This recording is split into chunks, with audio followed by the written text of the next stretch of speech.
All right. What's going on, everybody? Thanks for tuning in to the GZ podcast, where we are helping you get stronger and more flexible, pain-free to move better and live better. My name is Drake. My Instagram handle is @DrakeLaw_coaching. You can find my link in the bio. And my name is Taijhan Nelson, and my Instagram handle is @Taijhan_Nelson. Go ahead and check that bio out. All right. So today we're going to break the ice just by talking about if you could only do 3 exercises for the rest of your life, what would those 3 exercises be? Since we're putting it like that, right, I'm not going to do my favorite. We'll just put it like that. I'm thinking like, okay, what can I do? All right, so it'd have to be a squat for the first one. Second one is going to be a Jefferson curl. And then third one would just be a pull-up, just to throw upper body in there. Okay. If I, so I can get all around. Really, I don't care. I would rather do a toe bridge, but we'll just throw that in there. Okay. So for the people who don't know, what is a Jefferson curl? So a Jefferson curl is basically an exercise where you're working on spinal flexion.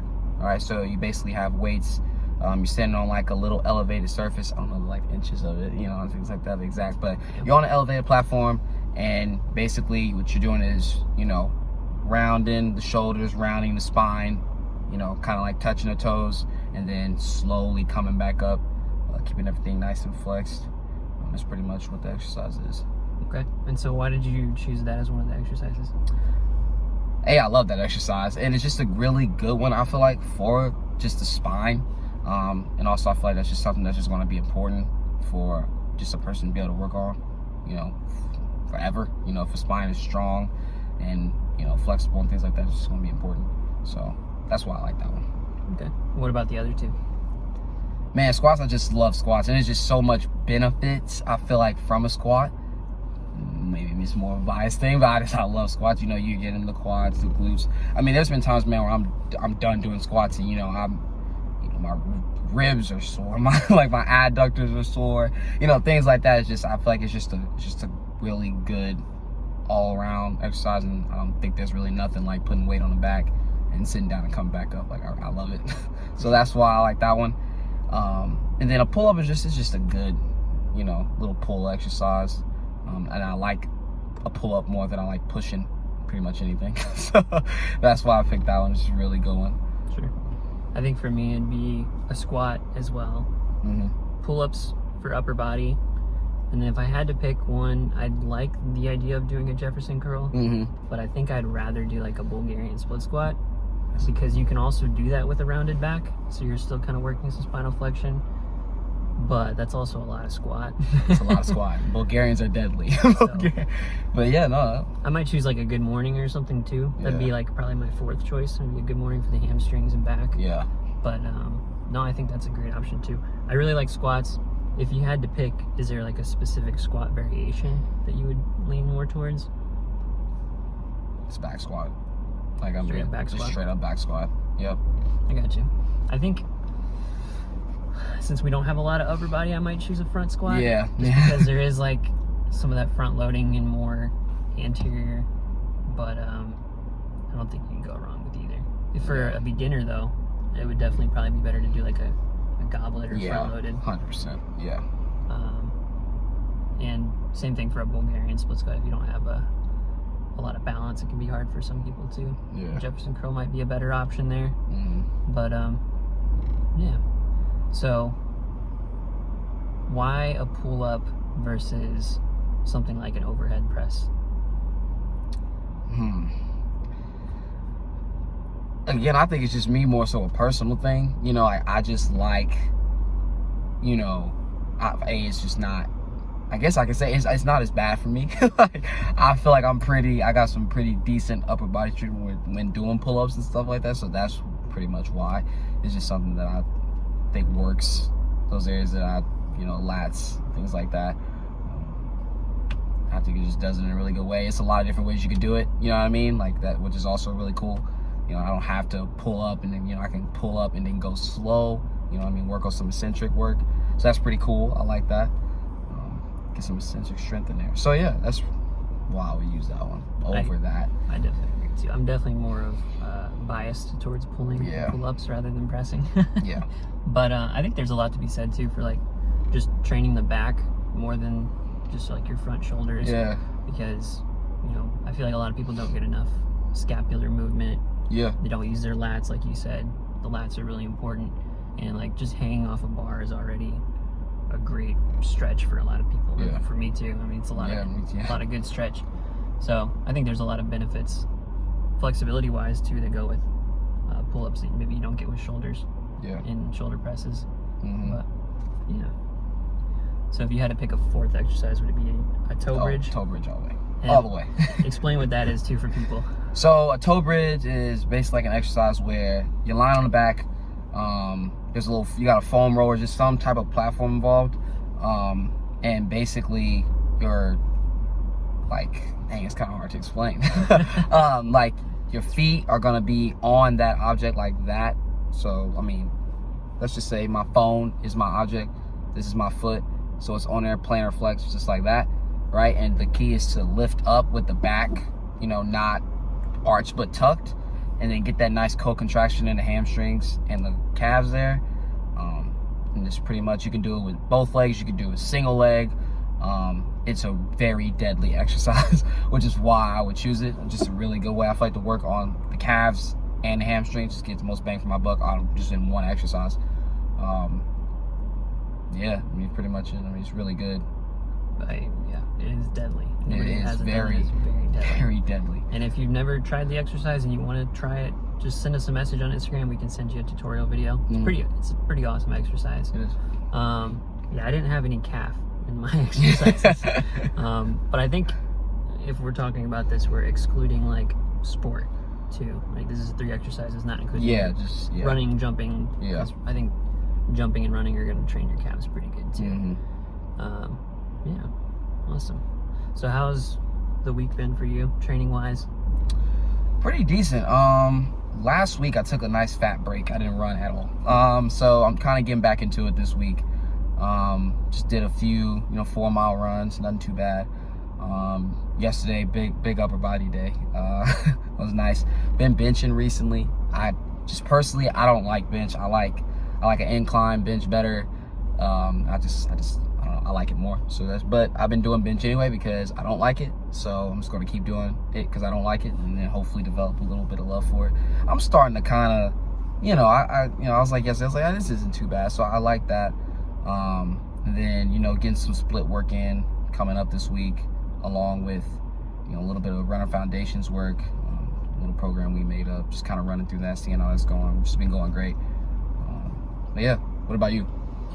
Good. I think the weekend kind of threw me off a little bit. Our basketball's been getting canceled. Man, it sucks, so we haven't been able to play basketball. That's my cardio for the week. So yeah, I mean, we got a really good upper body workout yesterday. A lot of chest, and I'm feeling it today. Man, sore.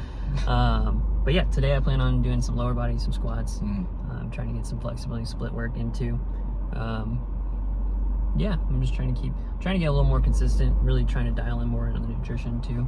Yeah. So that's been this week's challenge. Yeah, man, I feel that. Yeah. Even me, I know, I mean, we were just talking about it yesterday, like I could definitely eat more. Like, I would not say I eat nearly as like, I used to not eat anything. I eat a lot more than I did like in college and stuff now, but I could definitely eat a little bit more. I want to put on a little bit more weight. Not nothing too crazy. I like looking lean and ripped, but but yeah, just a little bit more. I definitely could focus on the nutrition a little bit better for sure. Yeah, I have the opposite problem. I eat probably too much, or at least I don't eat as good of options as I should. And I think it's good. Like I used to do, and I'm not a nutrition person by any means, but I used to do a lot of tracking with like my MyFitnessPal. Yeah, I used to do that too. Yeah. And I think it's good to do that every once in a while, just to kind of check like where am I at, what are my habits, what kind of stuff do I need to peel back, and other things I can just keep going with. Because a lot of it, I think, for me is I don't want to track for the rest of my life, and I don't think most people should have to. No. But it's good to at least know like these certain foods or these habits are healthy, and we can develop that, because that's been the biggest struggle with me, is finding like a food choice that I can keep with, right?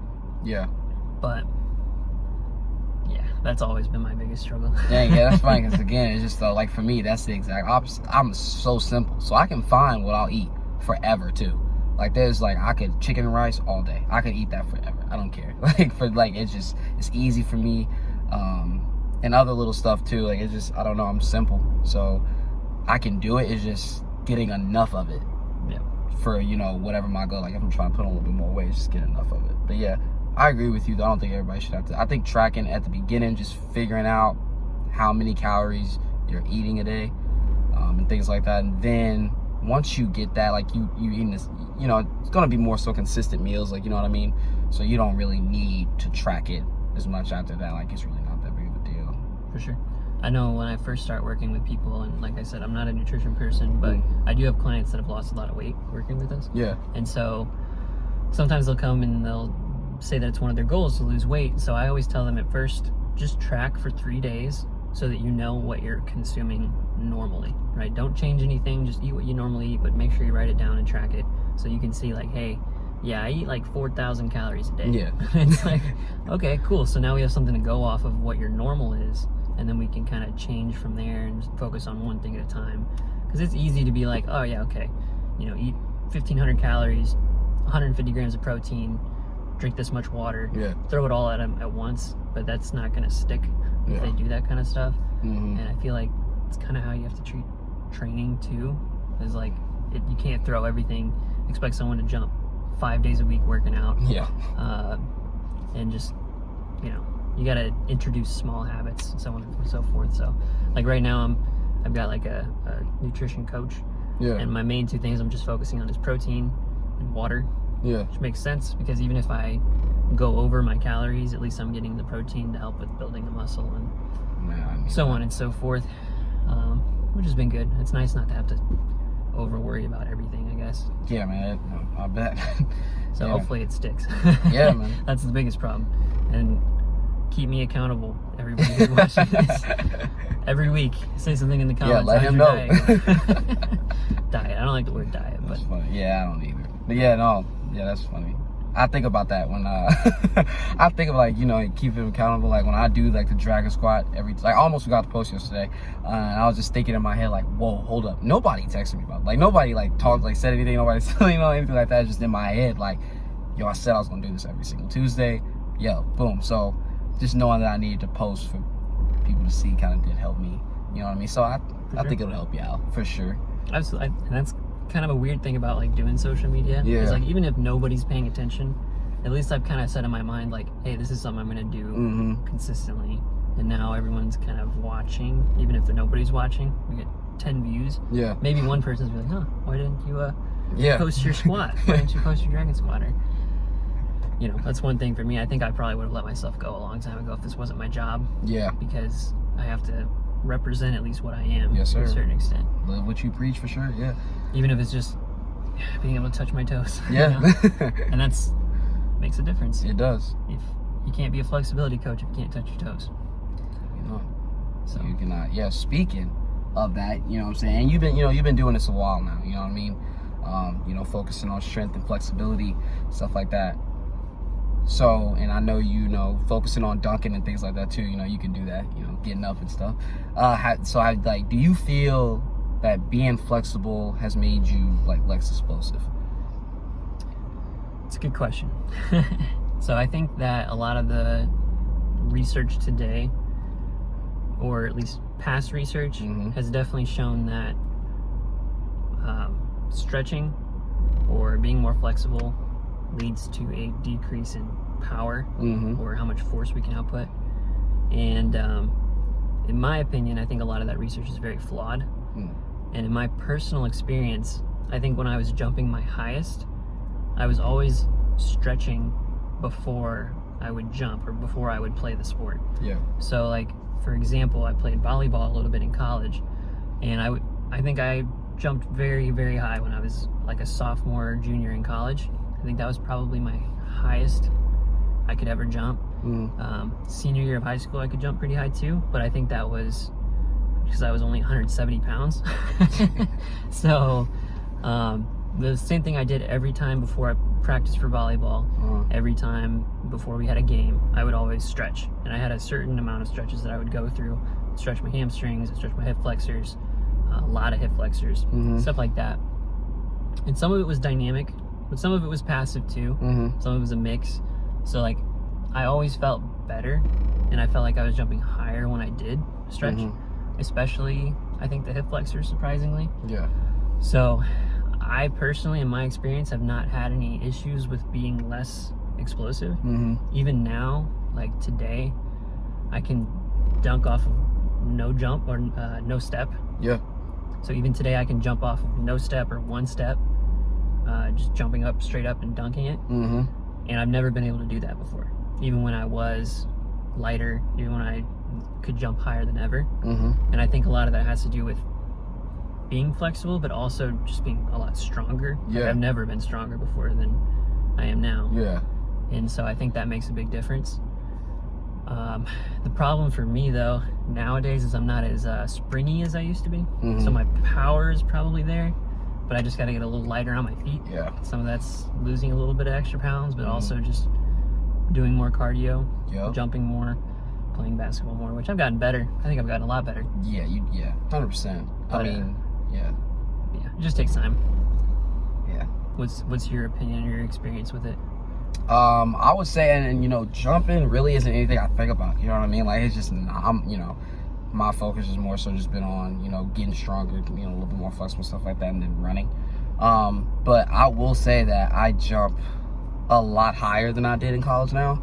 And I'm, by no means out here, with a crazy vert.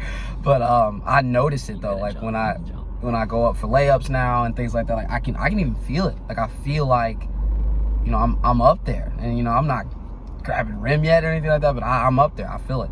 And that came from, starting to work on my strength and flexibility. And I also run too. Granted, in college, all I did was run, a little bit of strength work and stuff like that, and then of course, not jumping as much, not playing basketball as much. So I definitely think that, of course, just simply not jumping as much is going to have an effect on me. Jumping more is going to definitely, help that. But I definitely think working on my flexibility and strength with that, of course, has helped me a ton. Like I definitely feel, and I already feel springy. I feel like just being a runner my entire life and stuff like that. So the springiness isn't even more so the issue. I would say the opposite is my problem, more power.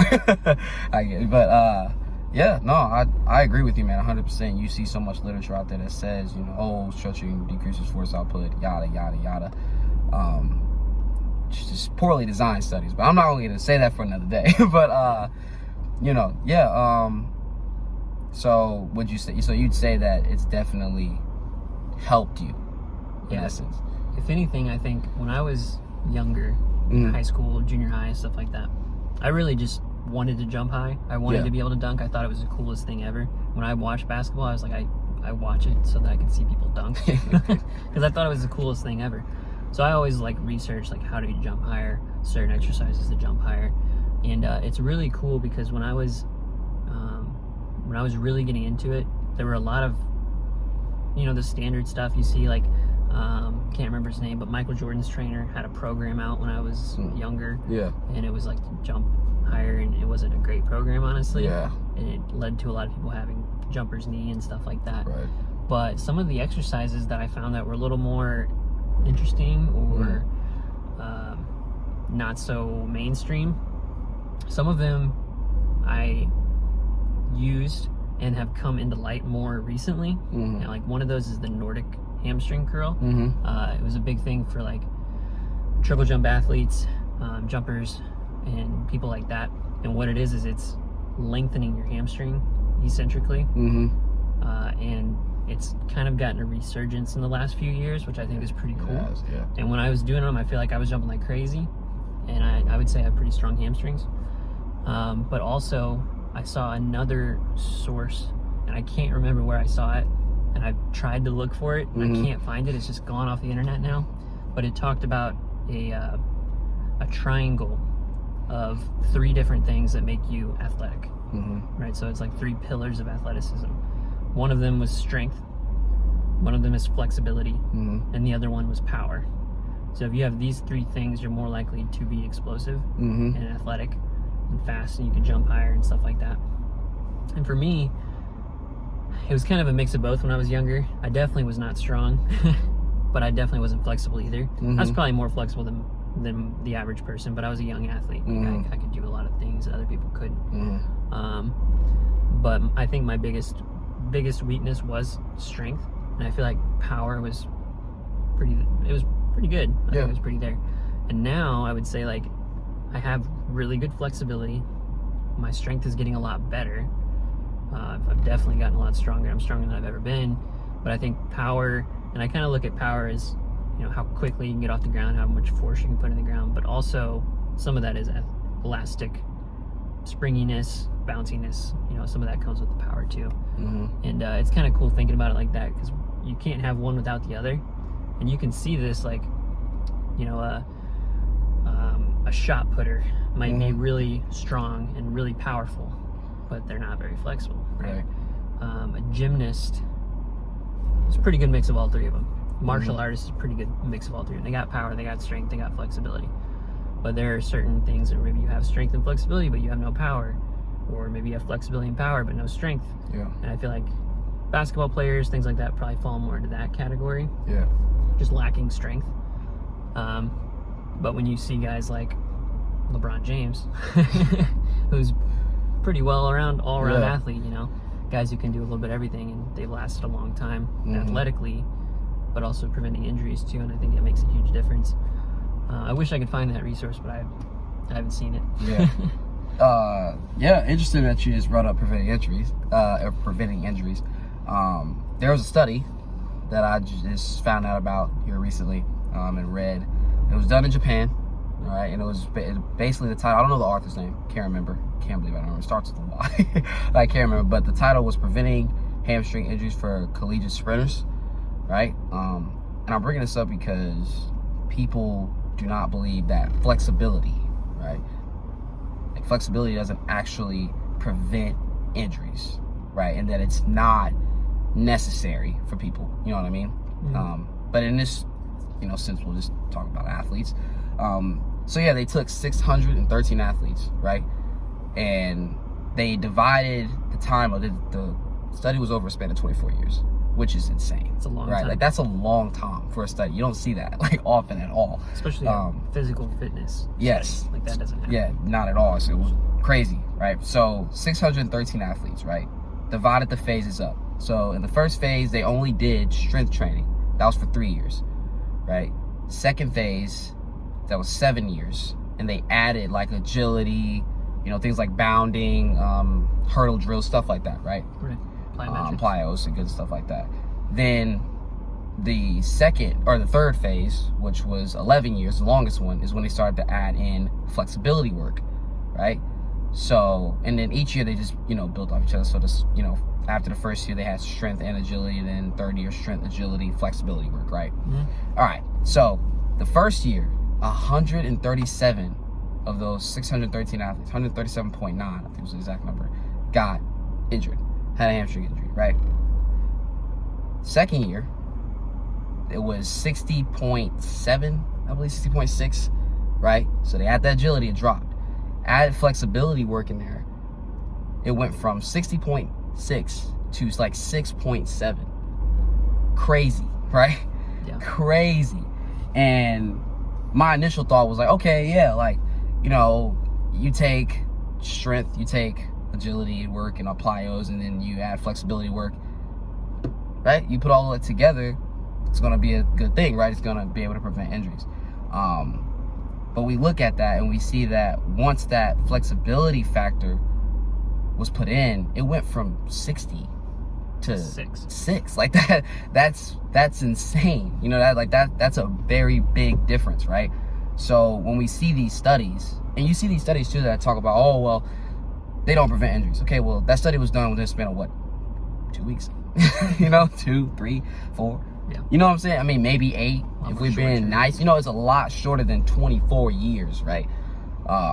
So I just thought that was insane. I thought it was so cool too, because it just, again, proves what we believe, right? That flexibility is a key component to fitness. And you see all of these professionals, which bothers me, and posting this stuff, and they're the ones who, and by no means do I want to say I'm a researcher. I'm not. You know, these are things that I listen to podcasts, I learn things, and then I hear research from people, and I just go read it. You know what I mean? And that's just been my way of learning. So by no means am I a researcher, but It's like, if you really are someone who's evidence-based, you read research, this is what you do, right? You post about research and stuff like that all the time. It's what you do, which is great. I think that's not a bad thing. I find it funny how they don't find the flexibility research. Like, they don't ever find that research. They never find, you know, and then when they do talk about flexibility, they only talk about static stretch, static passive, if I'm being precise, right? Which is insane, because there are static, active, dynamic, passive. Like, we have 4 forms of flexibility. So how are we only looking at one component every single time it's constantly being talked about, right? And I will say, in this specific study, it was dynamic, right, that they were doing, which is, again, does not matter. Proves, again, once again, because if I take an RDL, that's literally just a dynamic active flexibility exercise, right? Like, so when people say, oh, flexibility isn't needed, they don't even understand that the same stuff you prescribe to people is literally flexibility exercises. It's hilarious to me. Like, you're giving someone a flexibility exercise, you don't even know it. Right. You know what I mean? So it's just a lack of understanding of the actual definition, and it bothers me when that's constantly getting spoke on. You can't speak on these things if you don't actually understand it, especially when you've never applied it to not only yourself but with other people. You know what I mean? It just blows my mind. Do you deal with lower back pain? Do you wake up in the morning and feel so stiff and tight in your hips? Or maybe you even have a hard time touching your toes, let alone the floor. Lucky for you, we're running a 6-week flexibility challenge where you can improve your flexibility, get stronger than ever in just 30-minute workouts 3 times a week. The challenge is run through our online app, where you'll have access to your own coach who can customize and help you through the challenge by building habits and also providing accountability. If you're interested in signing up for this challenge, it's only $9 a week for 6 weeks, and you can sign up with the link below, or you can send us a message for more information to see if this is going to be a right fit for you. Sure. And I think recently we've been seeing more research about flexibility and some of the benefits of it.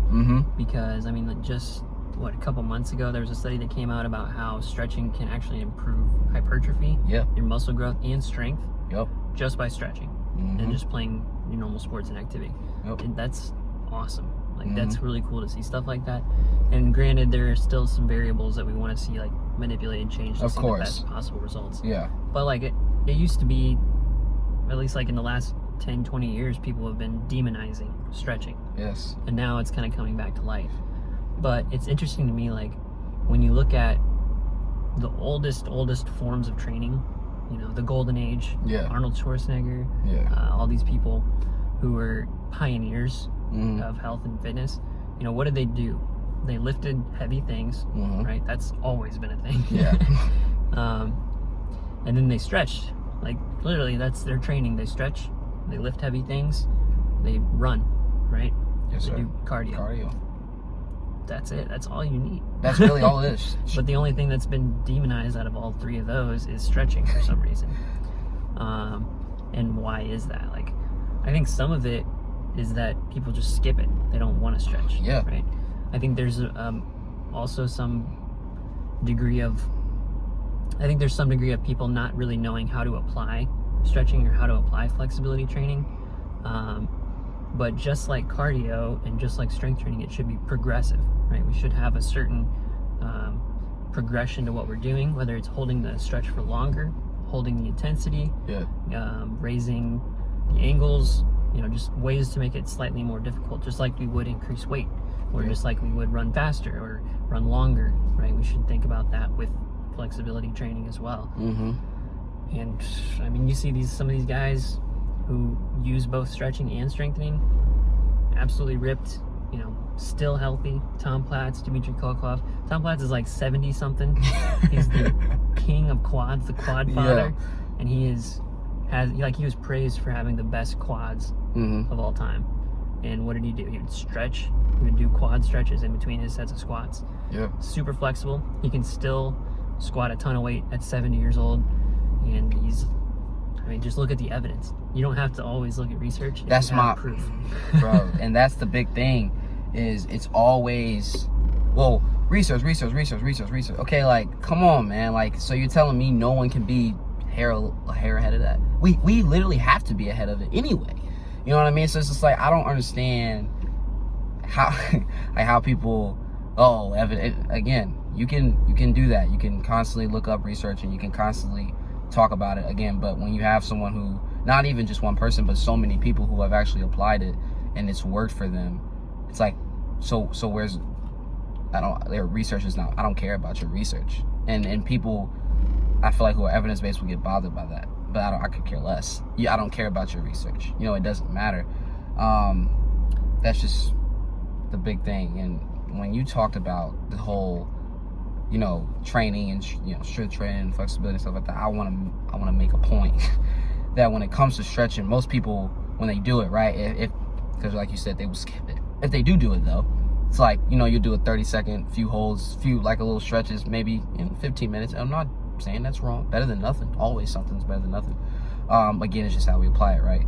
But they'll do that, and they'll continue to do that.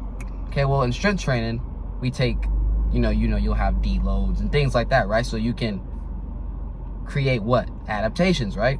It's like people don't understand that stretching creates these same adaptations. Like it's not different. You know what I mean? So that's also something that has just, again, but you'll never hear people talk about that. It's because they don't actually understand flexibility. Like they just don't. You don't program your flexibility. Yeah, exactly.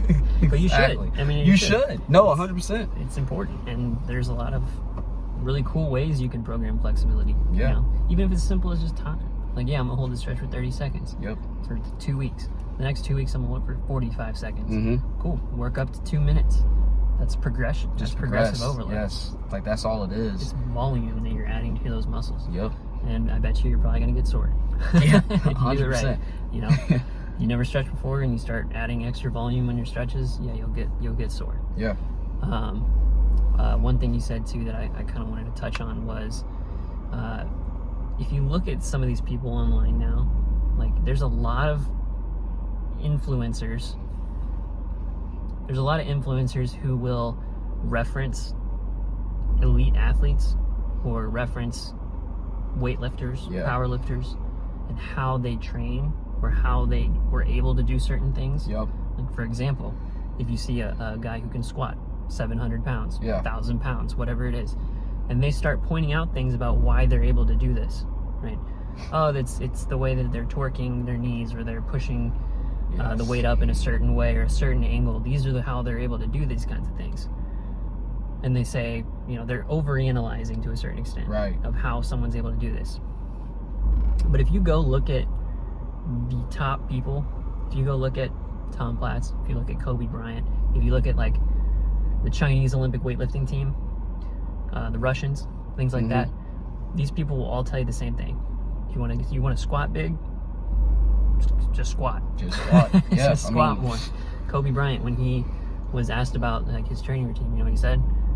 You got to stretch. You have to stretch. That's what Kobe Bryant preached it. He's like, you got to stretch. And granted, Kobe Bryant had a really bad injury at the end of his career. But for the most part, he was elite athlete. He was pretty injury free for his pretty healthy for a while. He just had one really bad injury, and that's just because it was a freak accident. That stuff happens.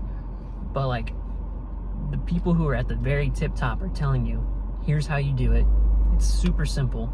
You just have to be consistent and you have to progress, right? Tom Platz, stretch and squat.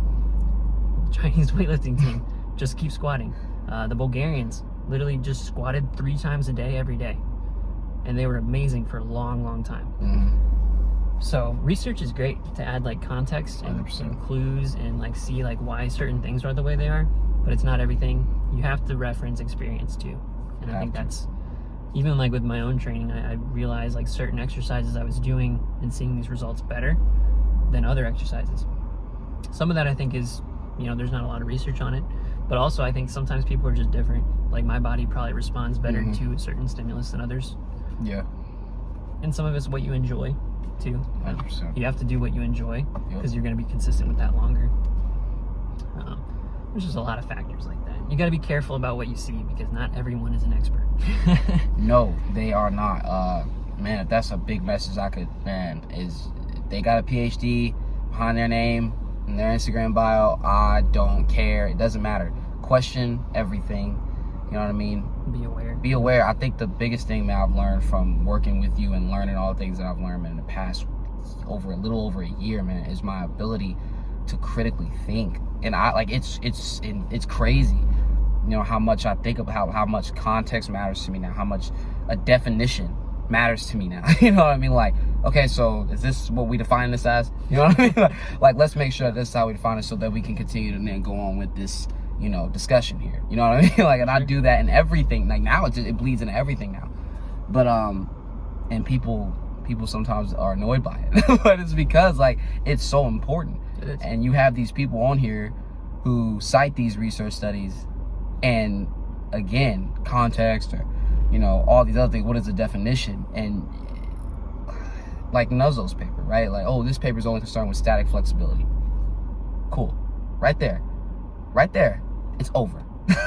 And people don't understand that when it blows my mind. Like right there, you can't use only static flexibility to say that flexibility is not needed for fitness. You can argue static stretching if that's what you want to argue. But you could argue that. I would still even disagree. But you can argue, I would. But you can argue that. Now we have a discussion. But you can't say flexibility needs to be retired as a physical, you know, fitness component when you aren't even talking about dynamic, passive, and active. You just cannot do that. And I don't think people see that. So especially when I see people reference that study, I get bothered. You know what I mean? Because I know that I'm not a research guy. I'm not a, you know, and I can critically think, stop and pause and understand that. So the people who are putting this out, to me, it seems like it's clickbait. That's how I genuinely feel. Like I don't understand how you can, like with all the critical thinking skills you have as a person who, you know, reads research, you would think. And there's just like people, and I know it's just because it's just a pick and choose, right? It's your bias. You want to only find things that go towards your bias.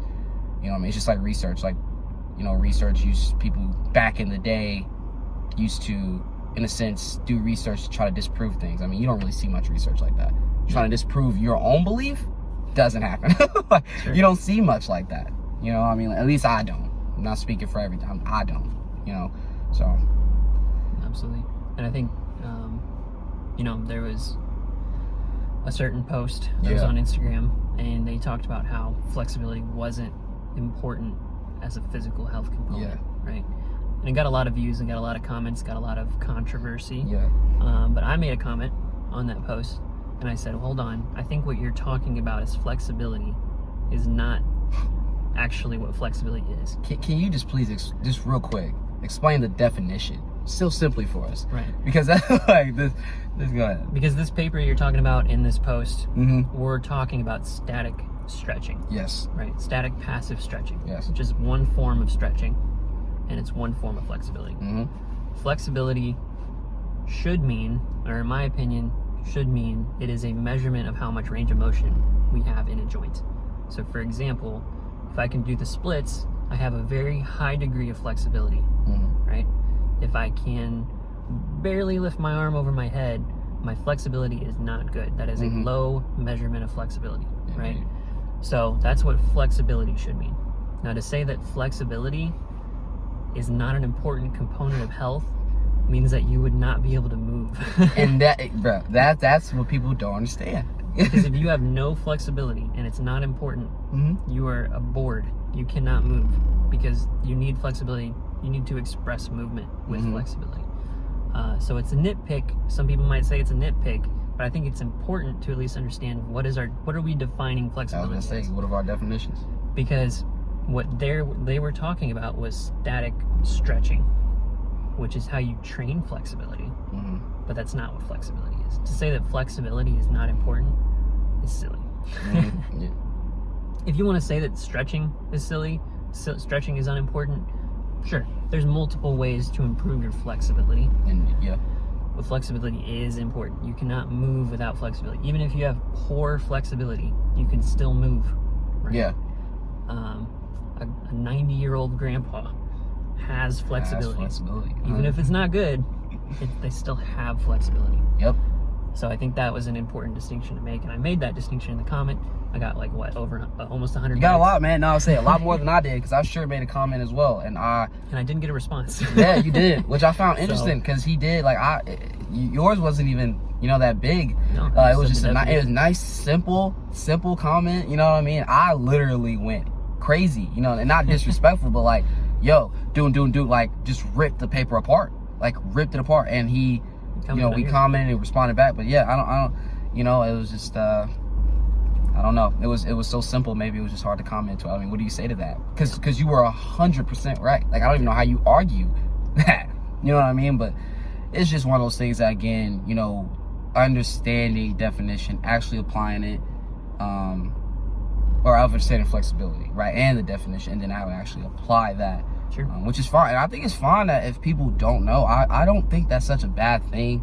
Like, if you don't understand it, it's just, again, learn more about it, then speak on it. Sure. Instead of, I feel like, and I think that's just, honestly, that's a societal thing. People just speak on things they don't know all the time and have opinions, which is okay. And sometimes our opinions aren't going to be crazy educated. I understand. But when we're talking in the health and fitness realm, there's education involved with this. Your opinion should be educated, and you should at least try to understand things. You know what I mean? And I feel like the people who post things about flexibility, as simply as you put that, man, like, it's simple, like, it's a measurement of a joint's range of motion. Yeah. You know what I mean? How hard is that to understand? Not hard at all. I just think it's like something people won't care to understand. Some people, not all people, but, you know. Yeah, and that's some of the problem with, like, today. Yeah. I mean, we have short form content, like less than Yeah. 10 seconds that you see TikToks in. And a lot of times you make these posts, you make certain claims, you make statements that just don't have enough context around them for people to really digest. But I think that's kind of dangerous too, because if you post something like that and someone's like, oh, flexibility is not important, I don't have to worry about flexibility. Cool. I'm not going to stretch for the rest of my life. Cool. Yeah. All right. But you also didn't give them an alternative of what they need to be doing instead of stretching. And you didn't give context, like I said, to the definition of what you're describing as flexibility. Yeah. Because if you wanted to say that flexibility is static stretching, or you want to even go more wild, you want to say that the definition of flexibility is the color blue. Yeah. Okay, cool. As long as we're on the same page and I understand that what you believe flexibility is the color blue, then I don't have to use that word. Yeah. And I can use context in a different way. Yeah. You just have to understand what the definition of what you're saying is, and other people have to understand that too. That's gonna go over some people's head. but no, I understand exactly what you're saying. Yeah. Like that, again, what is our definitions? Yeah. So important. Yeah, 100%. I agree, man. It's funny. So, and you can be as wild as you want with it, really. Yeah, I mean, you could. As long as you understand and people understand what you're saying, then that's totally fine, you know. But that's the problem, is we don't have enough time, we don't have enough context to really like make these educated decisions, and I think that's a problem. It is. And I understand that in a sense of, you know, and that's why, like, even when I see certain things, I try to be like, okay, you know, I understand it's Instagram, you know, I post stuff too. There's probably things that I'm not gonna, there's probably some nuance that I'm, you know, missing out on, you know what I mean? Things like that. Like, I understand. Sure. You can't get everything in a post. I understand that. So I'm not trying to like judge on that. It's more so the fact that you're choosing to, you know, post things and put this information out there, using studies and things like that to prove your theory.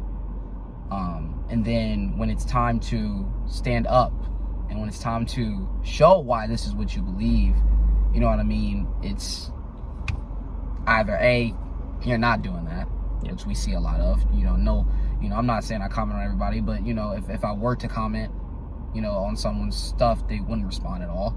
You know what I mean? I find that absolutely absurd. But that's just me, you know what I mean? And then you have, you know, okay, I will comment, but again, it's just going to be more biased, not me actually trying to understand what you're saying, or just me not even understanding what I'm even saying. So it's just, okay. Right. Then that's just what really, like, this is what actually, I've had this happen. Like, this is what goes on. It's like, okay, well then maybe don't post things like that. You know what I mean? It's like you bear the burden of proof. I heard Jeff say that in a podcast, and I absolutely loved it. Like, it's such a, you do, if you choose to post these things and, you know, say, all right, flexibility, not needed. Cool. Now explain to me why flexibility is not needed. Yeah. Oh, study. Okay, like, okay. You know what I mean? It's crazy. Yeah, and I think You know, like you said, it's hard to cover everything. It is. Right? But at least one thing I can say about us, when we make these kinds of posts and we make, I'll say, a bold claim. Yeah. Not really, but like if we make a bold claim, usually we're providing value at the same time, right? And a lot of these times you see posts like this that are just demonizing something else, all the time, telling you not to do this. Okay, what am I supposed to do instead? I've actually seen that, like, literally happen. You know what I mean? It's like, yeah, people get so afraid by that too. It's like, oh, I can't put my knee over my toe. I can't round my back. I can't stretch. I can't do this. I can't do that. What am I supposed to do? This just creates so many barriers, so many doors for health, fitness, when at the end of the day, we just got to move more, you know? Like I made a post about helping with your knee pain. yeah, if you squat and you have knee pain, try this exercise to see if it helps, right? And someone commented something like, oh, I can't even bend my knees like that. I'm like, okay, that's totally fine. Send me a message. I'd be happy to help you see where you're at with this. But instead, it's just like, I can't do that. Yep. I can't do that, right? Right. Or people who can't bend their knees can't do that, right? Yeah. It's like, obviously. But for some people who maybe can't have this range of motion and can do this exercise, maybe it could be valuable for you. Yeah. You know, if not, and it doesn't work, cool. Send me a message and I'd be happy to help you. Yeah. And we always respond to our messages. If someone tries to get information from us or wants to improve on something, like, we always respond. You know? Always. We always try to provide value. Or debate us, even. Yeah. Because even that's happened. And it's fine. You know what I mean? Like, it's okay. And we're not gonna, okay, that's I'm just gonna take that as a negative comment because they don't agree with me. So I'm not gonna respond to that. Yeah. You know, not that. Okay, but this next comment, they said that this was a great post, and okay, that's the one I'm gonna, like, come on, man. Again, like, you know, like, you gotta see both sides. See both sides, and then it's okay. Provide that proof, and then when you do that, you don't understand you're providing value. I had a person comment on one of the videos I commented on. One person asked me, like, hey, you said this. Where are you getting that from? You know, like, where, like, you said that flexibility is this, the measurement of a joint's range of motion. I always thought that was mobility. You know what I mean? I had a person ask, so what are you saying? And I said, it's exactly, like, that's exactly, you know, I explained, hey, this is what I'm saying. Flexibility is this, mobility is this. Mobility is not active range of motion. Like, this is mobility. It's overall quality of movement. It's everything. It's flexibility, it's strength, it's coordination, it's power, it's all that, right? All in one, you know what I mean? And I provided that value, and they, hey, thank you, like, I appreciate that, makes so much more sense, da. And I could have simply ignored that and be like, oh no, what is this? Why are you asking me questions? Are you disagreeing with me? Block. Why you disagree? Block. You got a question that I don't know if I got the answer to? Block. It's like, no, you know what I mean? It's like, no, and that wasn't even my post. It wasn't even my post, man. I really didn't have to go back, and I did anyway, because again, like you said, it's providing value. It's not, hey, all right, I said this about flexibility. All right, cool, boom, nothing else now. Don't ask me anything else. It's like, no. Like, I chose to comment. I chose, again, bearing that burden of proof. Okay, where do you get that from? How do you know this? Okay, here you go, man. And you can go learn for yourself. And I gave them, you know, ways to learn that themselves. And again, that's what we do, man. That's the most important thing, is value. And I've seen so many accounts, hey, this is all you post. Okay, so what do? I've literally seen people comment on that. Like, what do I even do now? So what do I do? And as a person, I know that, like, has to hurt to see that, because I know that these people aren't doing this to be negative, but it's like, it's so negative when all people see is all, this isn't this doesn't cause this doesn't cause back pain. I love that. This doesn't cause back pain, but then in the same breath, you'll say that you don't know what causes back pain. Anyway, you know, it's just stuff like that. It's like, well, what is a person supposed to do? Let's just start posting about moving. Let's just put value out. Let's produce positive content that makes people want to get up off of their chair, the couch, whatever. I don't care what it is, and move. Yep. Because that's all. Because really, that's what movement is. Medicine. That's all that matters. You know what I mean? It's not enough of that. Yeah, for sure. And I think, you know, it's probably important to preface this a little bit. Like, yeah, we want to post things that are going to get you up, get moving. Of course, yeah. I've seen this exercise. I've never seen that before. Let me try it. That sounds like a super simple way to do a habit. Let me just try to implement that or set up a plan for myself. Cool, that's all great. Sometimes you have certain circumstances that won't let you do things capably, right? Yep. Let's say you have really, really bad knee pain, your flexibility is awful, you can't hardly move, you have a replacement, something like that. There's always other things that maybe will provide those circumstances. Yeah. See a specialist, go to get a doctor's recommendation, get cleared to exercise. If you're cleared to exercise and do all that stuff, hey, reach out to somebody who you think could be helpful for you, you know? We're always available. We always answer our DMs. We've never gotten so many DMs that we've been super overwhelmed other than one time. But you can message us with questions. Hey, here's my circumstance. I'm cleared to exercise. The doctor said I'm fine. I did physical therapy however long ago. I just really am struggling with this and I need some help. Cool. We'll send you some help. Like it's that simple. We're happy to help, you know? Even if you know, you don't have money and you can't invest, we're more than happy to at least provide value or point you in a direction to where you can educate yourself, or we can provide some context. You know, we'd be happy to do that. But of course, I think it's probably a good time to kind of start wrapping up. Yeah. We do have paid services as well where you can directly work with both of us. Ground Zero Online Training is our business name. We do a majority of online training, but we do have some in-person options if you're in the St. Louis area. What we do is we help you get stronger and more flexible. A great place to start, we're actually doing a 6-week flexibility challenge. So I put the link for that in the bio below. But it's basically 6 weeks. You get 24/7 access to one of us, where you can message, send videos, call, text, any of that kind of stuff. And each week you're going to have a certain set of workouts. 3 workouts a week minimum, 30 minutes about, where you're just getting more flexible, getting stronger. It's really cheap, really easy access to start. It's only $9 per week for 6 weeks. If you guys do want to have some more context for that or have questions, make sure to just send us a message on Instagram, or you can email us. Links will all be in the bio. And if you want to sign up directly, go ahead and sign up with the link down below too. Any last things you want to put in there? No, man, I think you pretty much touched on all that good stuff. Yeah, if I can leave you guys with anything, critically think. Always ask questions. You know, I don't care who it is. Don't just assume. On Instagram, it's a lot of stuff, and I know it's a lot of information coming all at you at once. It's a lot. Trust me, I know. But you know, it just take some time, take a step back, make sure to ask these people questions that are posting these things, and then always, you know, if you have time, look up things for yourself and all that good stuff. But big thing, just critically think. For sure. Yeah. And a lot of times, you know, if you don't have the time to learn all this stuff for yourself, you are overwhelmed. That's what people like us have jobs for, to make this super simple for you. And for like just $9 a week to give you a couple habits that you can start implementing, doesn't get much easier than that. No, it really doesn't. So yeah, if you guys want to work with us, make sure to click that link down below. Otherwise, thanks for tuning in to our first ever episode of the GZ podcast. Make sure to like, comment, and subscribe. Make sure to comment too what your 3 favorite exercises are, or if you could only do 3 exercises for the rest of your life, what would they be? Love to hear you guys' responses for that down below. That'd be interesting. Yeah, I'm sure it'll be very all over the place. Yeah. But thanks so much for tuning in, everybody, and we'll hopefully see you next week.